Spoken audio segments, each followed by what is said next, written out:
જય બજરંગબલી। શા માટે હનુમાનજીથી ભૂત અને પ્રેત દૂર ભાગે છે?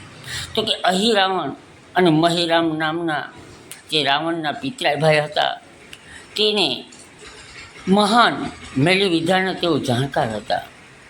મેળી વિદ્યાને કારણે પરમાત્મા રામ અને લક્ષ્મણને તેઓ ઉઠાવી અને પાતાળ લોકમાં લઈ ગયા હતા। અને જ્યારે હનુમાનજીને ખબર પડી કે અહીં રાવણ ને મહી રાવણ દ્વારા રામચંદ્રજીને લઈ જવામાં આવ્યા ત્યારે તે પાતાળ લોકમાં જાય છે, પરંતુ પાતાળ લોકમાં પોતે ઓળખતા નથી પોતાનો પુત્ર મકરધ્વજ તેનું રક્ષણ કરી રહ્યો હતો, તેની પહેલાં તે યુદ્ધમાં હરાવે છે।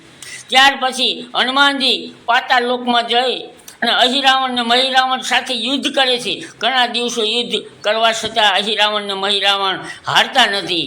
ત્યારે તેની અંદર રહેલા એક દેવી 5 દીવા બળતા હતા, તેની પ્રાર્થના કરી ત્યારે એ તેની દેવીએ પ્રસન્ન થઈને હનુમાનજીને કહ્યું કે જે આ 5 દીવા એકી સાથે ઓળવી શકે તો જ અહિરાવણ ને મહિરાવણનું મૃત્યુ થાય।